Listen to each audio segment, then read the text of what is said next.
Muitas vezes em nossas vidas, passamos por situações ou vemos situações que não entendemos. Por exemplo, por que tal pessoa que é tão justa e tão reta está sofrendo tanto? Por que tal indivíduo que é tão ímpio prospera?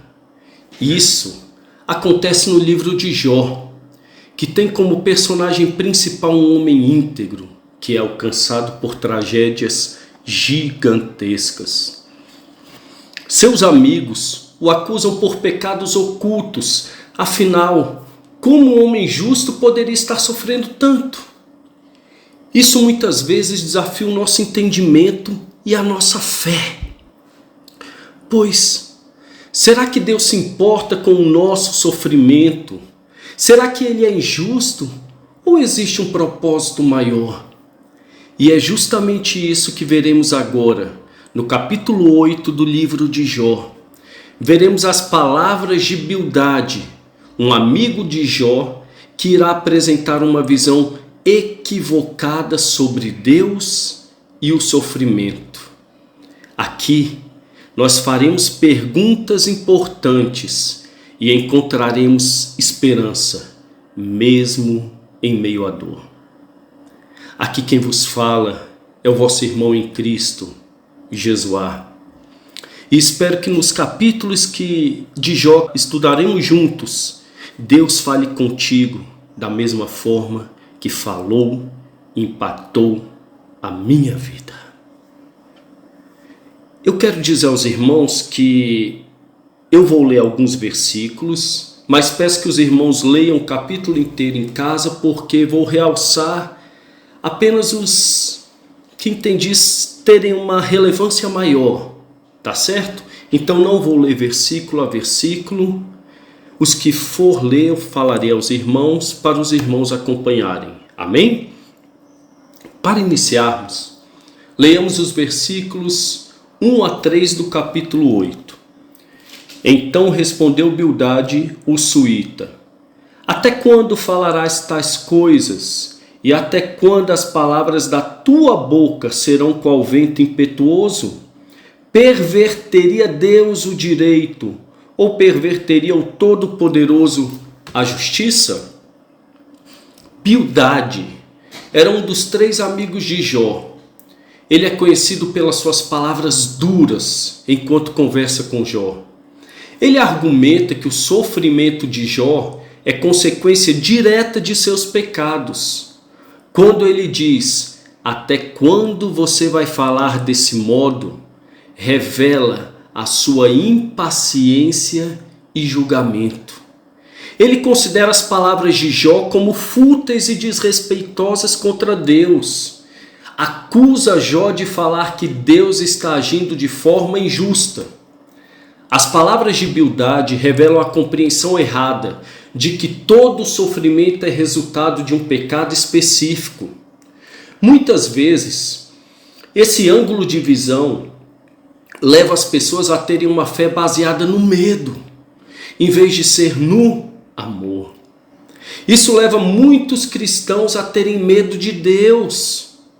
Deus para eles se torna um verdadeiro monstro, ao invés de um pai.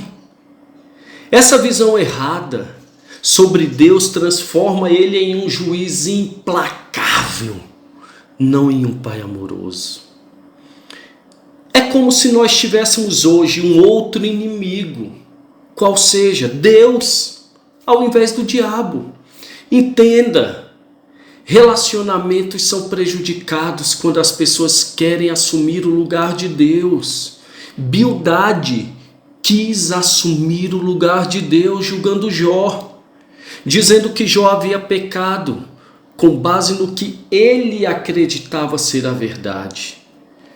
Bildade, em seus fundamentos, até traz a teologia correta de quem é Deus, mas faz a aplicação dela de forma errada para as circunstâncias e com um motivo errado.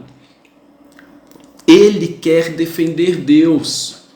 No capítulo 7, que estudamos com o irmão João, Jó questiona quem é Deus, e agora ele vem para defender Deus. Nos versículos 4 a 9, os irmãos leiam em casa, nós temos várias acusações injustas de Bildade. Em uma delas, Bildade afirma que Deus matou os filhos de Jó porque eles pecaram. E sabemos que não foi isso que aconteceu. Veja, aqui o Espírito Santo nos leva à seguinte reflexão, de que acusações sem fundamentos podem destruir pessoas. Entenda, Jó só não sucumbiu por causa da graça de Deus. Pois ele, além de ter o diabo como adversário, tinha seus amigos lhe acusando de uma forma impiedosa. Ele sepulta os 10 filhos. E agora aparece Bildade dizendo que os filhos de Jó foram mortos porque pecaram contra o Senhor. Imagine Jó, no contexto em que ele está vivendo, meu irmão, a sua dor, o seu sofrimento, o corpo coçando, não conseguia engolir a saliva. E agora ouve que os filhos morreram por causa da transgressão deles. Essa fala de Bildade é lamentável. E às vezes, as nossas falas, nós que dizemos ser filhos de Deus, também são falas horríveis. No versículo 6, Bildade diz que se Jó for íntegro e puro, Deus se levantaria em seu favor. Você se lembra que essas expressões foram usadas lá no capítulo 1 para descrever quem era Jó? Reto, andava direito. Ele questiona e diz: Jó, você não é assim. Observe que no início do livro de Jó é descrito quem ele é. E aqui nós temos a descrição de Bildade acerca de Jó. Compreenda, meu irmão. Se importe com quem Deus pensa que você é, e não com o que os outros acham que sabem sobre você. Apesar de Bildade dizer que Jó não era puro e reto, Deus o via dessa forma. Mas o que fazer quando enfrentamos acusações injustas, infundadas? Nós devemos crer que Deus é bom, que Deus é soberano e que podemos acreditar nele. Quando te caluniarem, não perca o controle. Não revide. Não. Sabe por quê? Pois o nosso Deus é o Deus da verdade. A base do trono de Deus é a misericórdia e a justiça. E a verdade vai prevalecer, seja aqui na terra ou na eternidade. Mas voltando aqui a partir do versículo 11, Bildade usa exemplos da natureza para questionar Jó. Lembra que Jó usou exemplos da natureza para questionar Deus nos capítulos anteriores? E Bildade usa esses exemplos para dizer a Jó que ele não vai conseguir fazer nada sem Deus. Bildade usa a imagem do junco e do papiro para ilustrar a fragilidade da vida sem Deus. O papiro, planta aquática, depende da lama para crescer.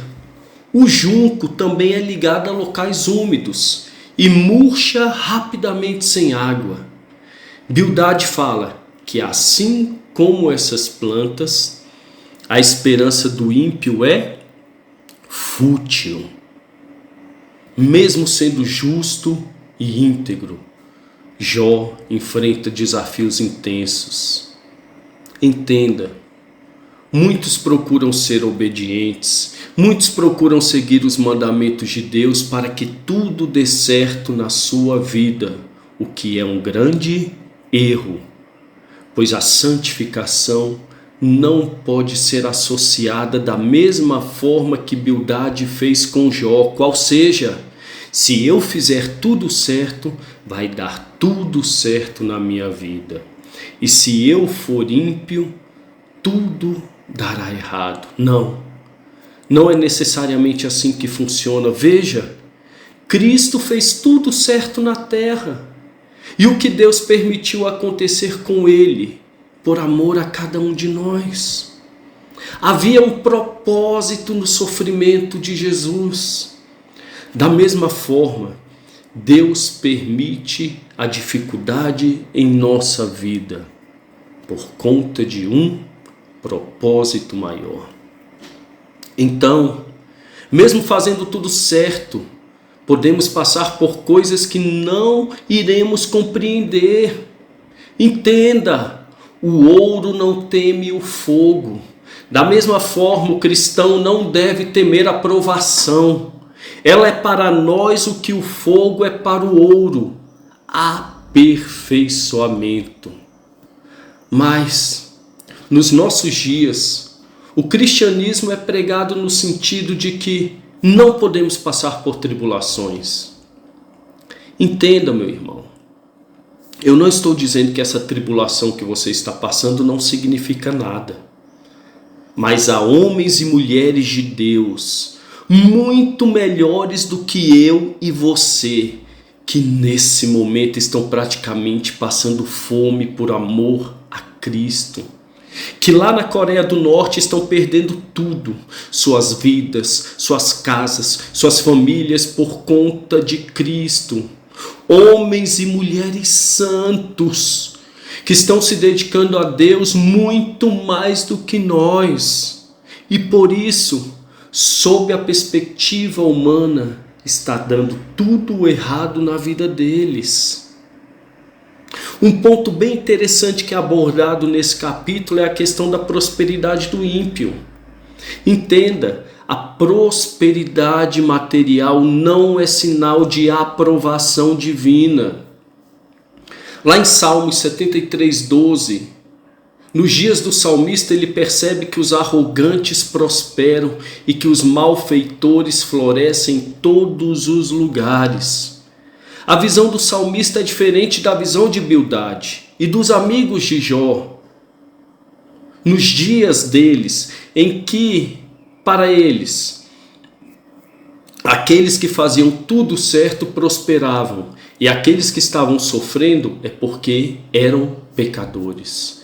Entenda, os ímpios podem prosperar de forma espetacular, materialmente, mas serem profundos inimigos de Deus. Nos versículos 20 a 22, nós vemos o conselho dado por Bildade a Jó. E esse conselho até teria um contexto positivo, se fosse colocado dentro de um ambiente positivo, tipo, confie em Deus, porque Ele vai cuidar de você. Mas ele está dizendo isso da seguinte maneira: confesse, revele quem você é. E mais uma vez temos um discurso de alguém que coloca verdades divinas, mas de forma equivocada. Apresenta um Deus que não é o Deus que Jó conhecia, que não era o Deus que Jó, aquele homem reto e íntegro, dizia conhecer. Bildade faz questionamentos para buscar uma solução, e questiona e se equivoca, pois a base do seu julgamento é a aparência. E quem verdadeiramente conhecia Jó? Só o próprio Deus. Eu estou falando para você que talvez esteja sendo questionado por sua integridade. Para você que esteja sendo questionado por algumas coisas que você tem procurado contestar, fazer, falar. Quero dizer para você manter-se sincero diante de Deus, pois Ele te conhece. E Ele sonda o teu coração. Jó Ele buscava Deus de forma sincera e por isso Deus estava ao lado dele e vai apresentar-se a ele e vai cuidar de Jó durante toda a sua vida. Na teologia de Bildade, Deus estava retirando as bênçãos de Jó por algo que ele fez. Isso não acontece assim. Não é esta a visão de Deus e da Bíblia. Entenda, Deus permite consequências, sim. Um exemplo bem básico: se eu estudo, vou tirar nota alta; se eu não estudo, vou reprovar. Não é castigo, é consequência. E Jó, ele estava sempre se questionando e dizendo: eu não estou encontrando esse Deus que vocês, meus amigos, estão descrevendo. Esse Deus retributivo. Eu não estou dizendo que Deus é injusto, eu só estou dizendo que não estou compreendendo. Meu irmão, quando analisamos a história de Jesus, quando ele estava no deserto, na provação, notamos o seguinte: quem mandou Jesus para o deserto? Foi o Espírito. Quem colocou Jesus no topo do monte? Foi o diabo. Ou seja, nem toda vez que você olhar para alguém que está lá em cima, foi Deus quem o colocou lá. E nem toda vez que você observar alguém que está passando no deserto, foi o diabo quem o fez. Jó diz: não estou entendendo, não entendo como Deus pode agir dessa forma. Eu não estou contra Deus, eu estou contra a forma como vocês, meus amigos, me apresentam Deus. Jó expressa o seguinte: esse Deus para mim é novo, não é o meu Deus, e isso está dando um nó na minha cabeça. Por que eu estou assim? Eu não fiz nada para merecer. E Bildade afirma: como você não fez nada? Você está querendo dizer que Deus está errado? E Jó chega a dizer: se esse Deus for assim, era melhor que eu tivesse morrido. Meu irmão, minha irmã, eu quero encerrar esse capítulo dizendo o seguinte: não sei pelo que você está passando, não sei em qual vale você está tendo que atravessar, mas saiba, Deus está vendo todo o cenário. Deus tem a resposta para o teu sofrimento. No momento certo e na hora certa, Ele chegará. Creia. Creia.